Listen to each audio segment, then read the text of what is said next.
Hello, welcome to this grammar video. In this video, I'll talk about the unreal conditional. So let's take a look at unreal conditional.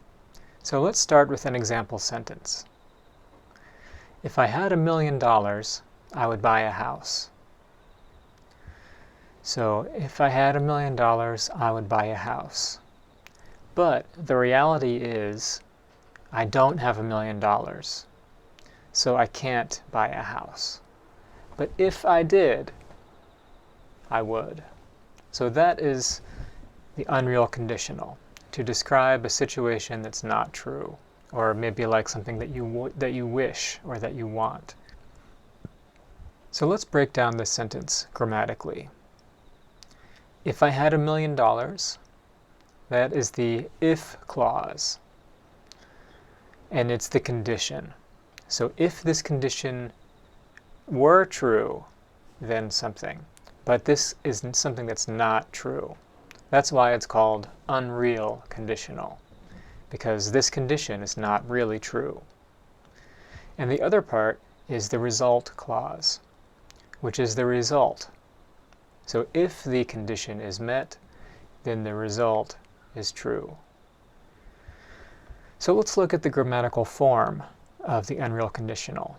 So there's again the if clause, which is simple past. So the verb have, in this case have $1 million, notice simple past. So the if clause, the condition, is always simple past. And be verb is always were. So there's no was.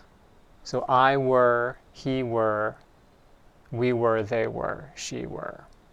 It's a little bit strange, but in this unreal conditional, all be verb is were. And then the result clause, would plus verb, simple form, base form. So in this example, would buy a house. The verb is buy, just would buy. I would buy.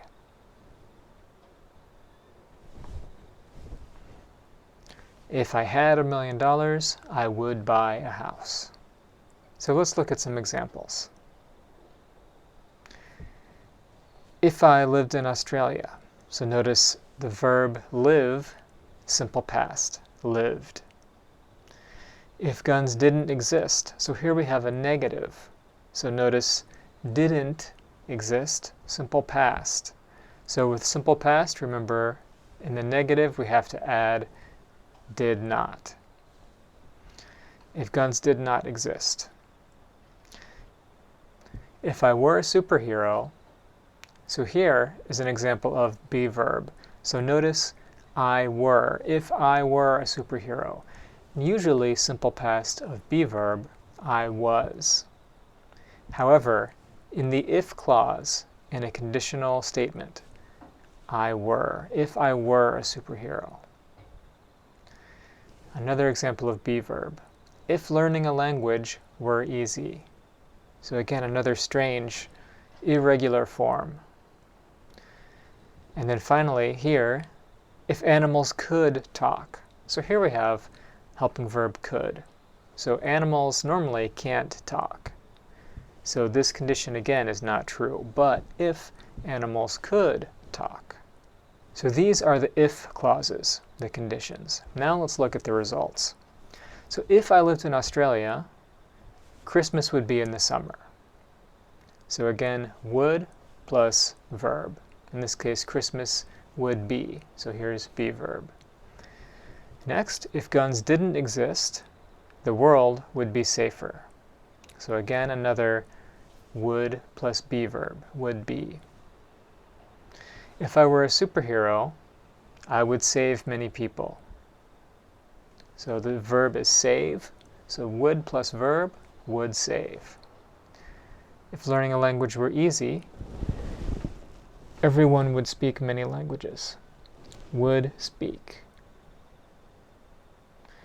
If animals could talk, many people would become vegetarians.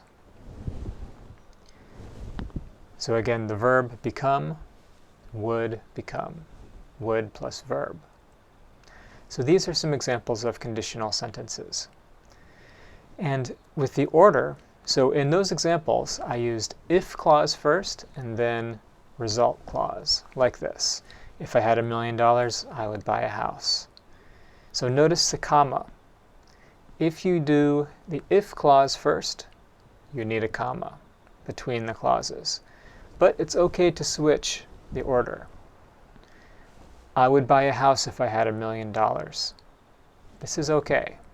But notice, no comma if the result clause comes first. What would you do if you had $1 million? Thanks for watching this video.